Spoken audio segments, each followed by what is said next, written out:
This is an interesting development, folks. Germany issues arrest warrant for diver over Nord Stream blasts, say reports. Investigators said to believe Ukrainian man was one of team that planted explosives on pipelines in September 2022. German authorities have issued an arrest warrant for a Ukrainian man on suspicion of being part of a team that blew up the Nord Stream gas pipelines in the Baltic Sea, according to local media reports.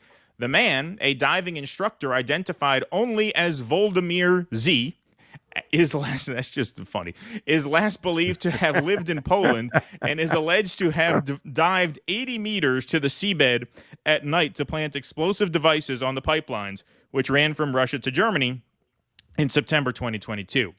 The explosive devices detonated on September 26th, 7 months after the start of the full-blown Russian invasion of Ukraine. 4 large gas leaks were discovered on both Nord Stream pipelines close to the Danish island of Bornholm, putting the pipelines out of use. According to reports in Süddeutsche Zeitung and Die Zeit, as well as the broadcaster ARD, Germany first asked Poland to arrest the man in June, but he is thought to have gone underground, according to security sources cited in the reports. Man, you can't catch this guy. This guy goes underwater, then he crosses the border. This is like, it's the fucking guys say he should go by the name Bugs B. That's how hard he is to catch, right? The German Road R. The German prosecutor general's office, which has been investigating the case even after Denmark and Sweden dropped their respective inquiries, has declined to comment. Polish authorities confirmed on Wednesday that a European warrant for his arrest had been received. The National Public Prosecutor's Office said in an email to the news agency AFP, ultimately Volodymyr Z was not detained as he left the territory of Poland at the beginning of July this year, crossing the Polish-Ukrainian border. The media outlets also identified another man and a woman who were also Ukrainian diving instructors, Joe B. and Victoria N. Those are the names of the man and the woman there, who are also Ukrainian diving instructors, as having allegedly been involved in the attack, though no further arrest warrants have been issued for them. Earlier on, the investigation focused on a sailing yacht called Andromeda, on which traces of the explosive HMX, also known as Octogen, were found in July 2023. The boat was rented in Germany by someone using a Google account registered in Ukraine.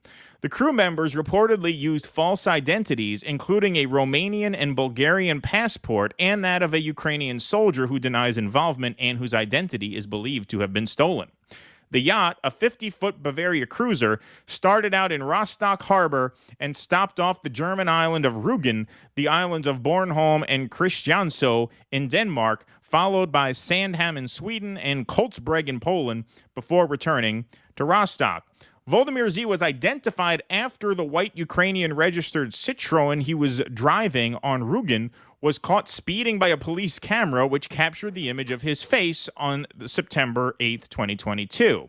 Despite evidence that this quote-unquote Volodymyr Z may have had the backing of high-ranking military officials, there is no suggestion that the Ukrainian president, Volodymyr Zelensky, was aware of the attack or that it was state-sanctioned. That is just an astounding pretzel of a paragraph there. Despite evidence that this man may have had the backing of high-ranking military officials, there's no suggestion that the highest rank was aware or that it was state-sanctioned. Russia and the West have blamed one another for being behind the destruction of the pipelines, which stood as an ugly reminder for many of German dependence on Russian gas. Everyone accused has so far denied involvement, including this guy who famously said a couple weeks before the war started the following. Answer the first question first. If Russia invades, that means tanks or troops crossing the border of Ukraine again. Then there will be no longer a Nord Stream 2. We will bring an end to it. How will you do that exactly, since the project and control of the project is within Germany's control? We will, I promise you, we'll be able to do it.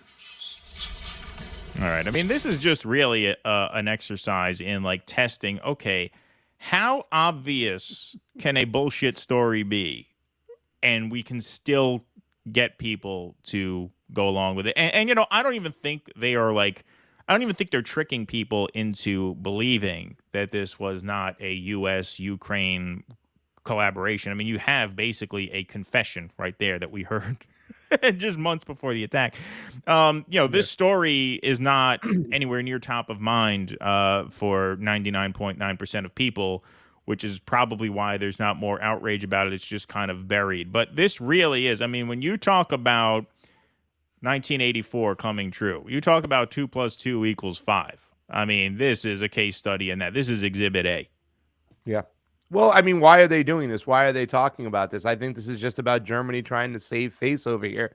So Of many course, people they are should call this guy upset for Patsy paying high P. gas prices. So they're going to act like we care. Oh, we're getting to the bottom of this. You're Germany, where they caught 2 high-ranking German officials talking about blowing up a Russian bridge of Right. sorts. Yeah, they're the ones. They're the beacon of truth and light, and they're getting to the bottom of this over here. I mean, as if Germany hasn't gone along with everything the West has said. I mean, they sent tanks there, for crying out loud, and we saw German tanks moving east, right? You know, I mean, that it's scary in itself.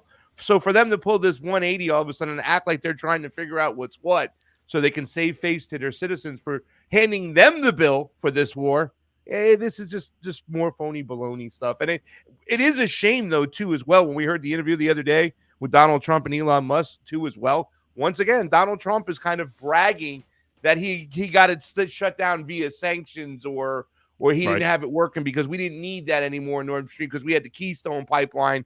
And he even bragged about the fact that, you know, Biden went the other way. He turned off the Keystone and turned back on the Nord Stream. No, Right. Donald Trump, Biden bombed the sucker.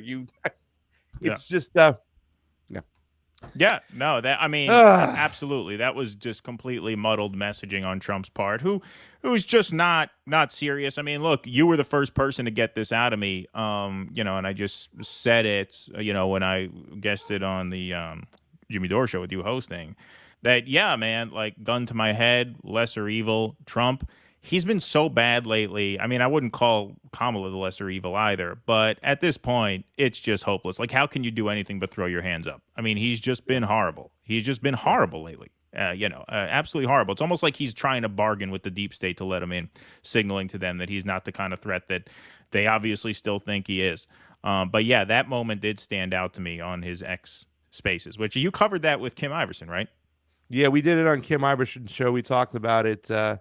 I didn't even get to hear the end of the interview. So right when he was starting to brag about Javier Milei, we were getting out of there. And I heard he bragged about all the what stuff, Operation Warp Speed. Right. I heard it was so I didn't get to hear that part, but I heard about it, and you know, it's just it's a little bit. I mean, but I think you're on to something, right? And I mean, there's a lot of us who don't think that he was the opposite of the deep state.